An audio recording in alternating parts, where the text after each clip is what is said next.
Oh, for crying out loud! Are these people even listening to the warnings we sent? Do they even speak English? I muttered to Pete as we set out. I assure you, Sir Matthew, our warnings were transmitted using standardized interdimensional translation, Pete informed me. The odds of their misunderstanding our message are extremely low. So they just want to be difficult, huh? I muttered. This is a common problem when dealing with these fantasy world folks. They just don't get the damn message until you're shoving it down their throats or nailing it on their foreheads. As a fairly peaceful hombre, it riles me up whenever I have to shoot someone to get my point across. It makes me want to shoot someone else if I'm being honest. Prior to taking off in Skywolf, I sent a few high-speed messenger drones ahead to announce my imminent arrival. The Skarn Horde were given some very simple instructions to follow. Quit harassing those elves and get the hell off my land. You keep up with this nonsense and you ain't going home alive, okay? No fancy overtures, no uppity words, and no veiled threats. Heck, those threats were about as unveiled as you could get. I believe in getting my points across directly, and making them as simple as could be. I don't want anyone disrupting them later. I call that being a straight shooter, you heard? But how do you think those Skarn fellas took the warning I so kindly gave them?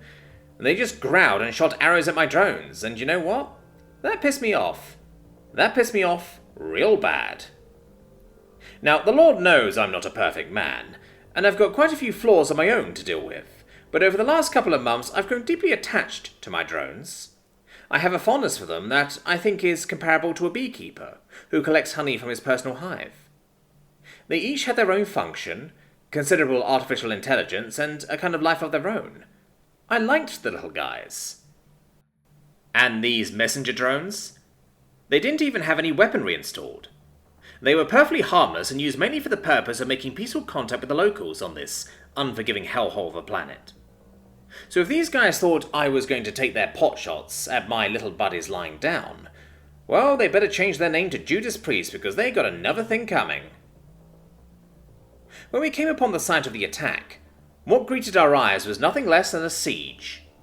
The elves must have had some manner of magic builders among their ranks, because they had raised conjured walls of thick stone from the earth to hold back the Skarn advance. The crazy monsters weren't letting that hold them back, though. They were literally scrambling all over themselves, building a human pyramid of bodies to get themselves over those walls. The elven defenders were fast and skilled with their blades. They were killing the attackers as soon as they dropped in, killing them quickly as could be. Man, these guys were nothing like the Dark Elves I've been plagued by ever since coming to this world. The Dark Elves had a tendency to comport themselves in battle like total maniacs. Advancement in their society was earned with strength and passion, but the self-discipline and teamwork that were evident in real soldiers were sorely lacking in their ranks. So, basically, the Dark Elves were a wild rabble in group combat. Not so with these other guys, though. Their teamwork and training were apparent even to the eyes of a layman like me. They worked together flawlessly, watched each other's backs, and were utterly merciless in the manner of seasoned professionals. In other words, they were kicking all kinds of ass. The problem, though, was they were doing their jobs a little too well. Each Skarn they brought down meant there was another dead body taking up space in their encirclement, limiting their movement and options. Before too much longer, there would be more dead Skarn than there would be room to move, and once that happened, they were dead meat. Luckily for them, the cavalry had just arrived. Unluckily for the Skarn, we were high in the sky, and they hadn't noticed us yet. But they were about to. Alright, Pete, before we get started, have the messenger drones give a final warning.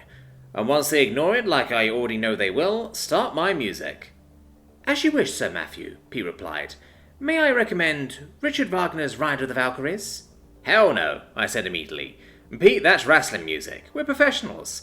Pick something more appropriate for the scene. Pete said thoughtfully. How about something from Creedence Clearwater Revival? Yes, yes, yes, I said enthusiastically.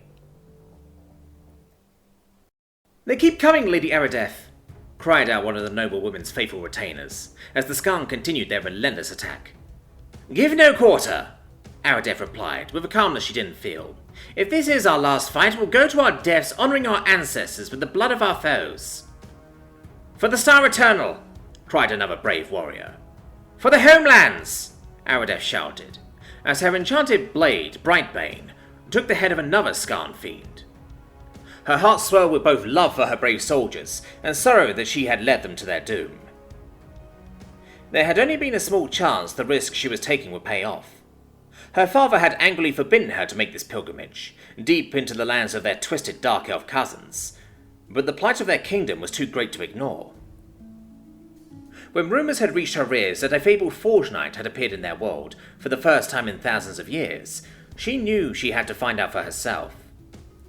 It was a monstrous gamble, but it was far better than continuing a losing battle. Soon, the safety of their home would be gone forever. The elves needed help, but they were too proud to ask, and too few in number to seek it out. So, Aradef and her companions rebelled against her father's wishes, and came to these lands seeking hope. But now, it appeared that all that awaited them was death beneath the fangs and teeth of these slavering Skarn abominations. I will show no fear, she vowed. I will give a bloody accounting of myself. Come to me, you fiends. Come and taste Blightbane's steel. Suddenly, a voice thundered from the heavens, deafening the ears of all who heard it. A voice with an accent unlike any she had ever heard, that spoke with a raw edge of anger. Were we unclear on the concept when I told you all to get the hell off my land? The voice was real, Aradef said in awe. She thought she'd heard something earlier when those strange metal birds approached the Skarn horde, but she'd assumed that such unnatural beings had been relaying orders from the Skarn's Dark Masters. It had never occurred to her that the messenger would be on her side. I'm going to give y'all a 10-second head start before I start shooting, and that is a generous 10 seconds more than you idiots deserve. Are you ready? You want to count with me? Okay, let's go. 10, 9, 8, 7, 6... Why aren't you running? Aradef sensed ill humor from the owner of that voice. 5, 4... I am bluffing, y'all. You really need to hustle them feet now. 3, 2, 1... 1.5... 1 3/4... 1 and... to hell with it. Damn you people are stupid. Now something else roared from the skies. Aradef's eyes opened in awe. It was a cacophony of energy and enthusiasm that she'd never heard anything like before. A voice shouted with words whose meaning she didn't quite understand, but whose passion and intensity she felt to the very core of her being. Were these the very cries of a god? Some folks are born, made to wave the flag. Ooh, they're red, white, and blue. And when the band plays Hail to the Chief, ooh, they point the cannon at you, Lord. What did this wonderful poem mean? What fate did its words portend? It ain't me, it ain't me. I ain't no rich man's son. It ain't me, it ain't me. I ain't no fortunate son. And that was when the explosions began.